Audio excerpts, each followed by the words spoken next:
On this edition of Kalamazoo Lively Arts, come meet a local filmmaker. Wait, he's a writer to boot and an actor. Come meet Bill Kraft. I love you, Silver. It's the most pure thing of my whole life. And I can't let those clowns hurt you. But I got something for them. Name and a description of you. My name is Bill Kraft. I write, I produce, I direct, and I've been known from time to time to act here and there. Just to get started, I've always been interested in film. I did a TV show back in the mid-90s in upstate New York. When I was in college, my friends and I made this a Batman parody and turned it in for an assignment. And then 20 years later, we said, hey, wouldn't it be cool to make another one? And that just sort of opened Pandora's box, because with the democratization of filmmaking, we realized that we were able to make films. And I sort of didn't make it with my college friends. The newest films, I just used people that I knew here. We did casting calls, and it pretty much just started from there. As a little guy, were you into the films and what's happening behind the scenes as well? Not really behind the scenes. I've always loved film. When I was a kid, my dad showed me John Wayne films, and I started, acting like, I was going through the West, being John Wayne. You can share an impression if you'd like now. No. Okay. No, I barely do my own voice, so yeah. Okay, quiet on the set. What's going to happen? What we're going to be doing right now is we're going to be reading a scene from the new TV series that we're developing. The name of the series is the Chronicles of Honor. It's basically, the idea is modern day Earth. Nebula comes from outer space, encompasses the Earth. 2/3 of the population gets knocked out. 1/3 gets cryogenically frozen, then brought back in the 37th century, because the people of this time are considered very violent, and the people in the future haven't had war in like 1,000 years. So they think, let's wake up the violent people and have them fight the war. As it goes, Matthew Brown is a veteran of 10 years of war in our time, and then he's never really shared anything that happened when he was in war with his spouse. And this is really the first time that he's ever done that. So we're husband and wife. Yep. Okay. So Are with we that, ready? Yep. Okay. So we get 5, 4, 3, 2, and action. Do you think this is going to be what starts it? With these things, it never starts how you think it will. We're in the saber rattling phase. A fleet moves here, a terrorist organization does this there. When it begins, it'll come out of nowhere. Or in a way, we've convinced ourselves it's completely impossible. Every day I try and think, what can I do to try and get a discussion started between their alliance and ours. It always comes up with resistance, faux encouragement, or more often than that, not rhetoric. Well, I really hope you find a way. There's this saying, I know too many names.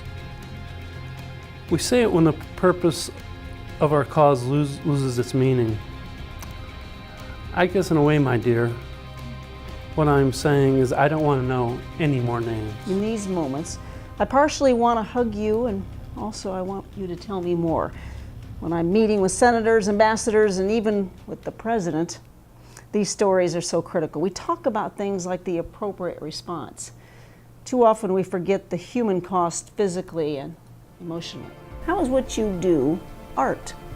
Well, I'll use Queen of the City as an example.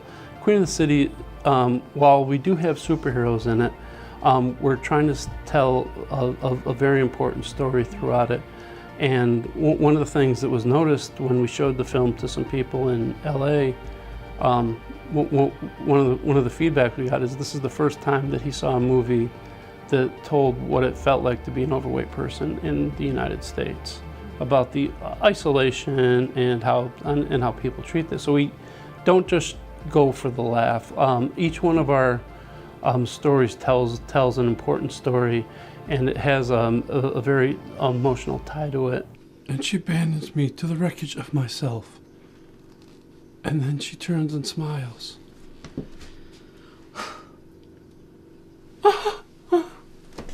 In the kingdom of passion, the only ruler is obsession. You can't get too drawn in by this stuff. You just have to think about your job. Sometimes I just don't understand. And then it's ruck up, weapon up, and move out. So you bury these things from the surface, but they're there and they come back. And that's one name, Steve Pegg. My God, Matt, these things, they need to be known. People think of war sometimes and it's like a TV show or a movie, something that can't touch them. Well, I can't be the one that tells them. I can barely tell you, and you're my spicy wifey.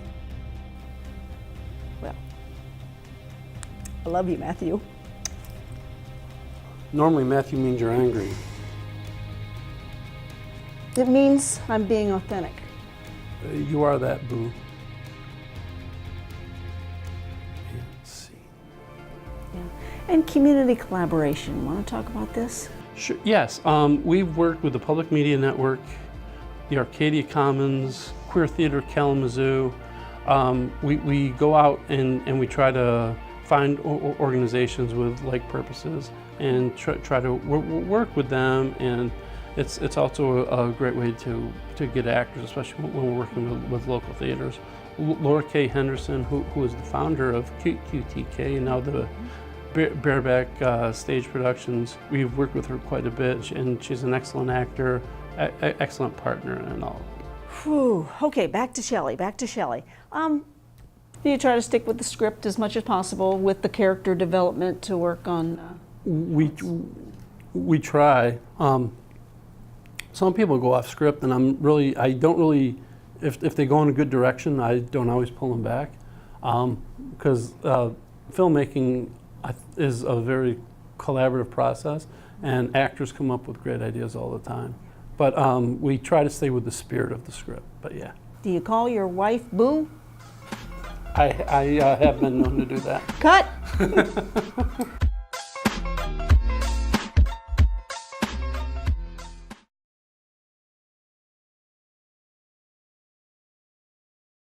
Support for Kalamazoo Lively Arts is provided by the Irving S. Gilmore Foundation, helping to build and enrich the cultural life of Greater Kalamazoo.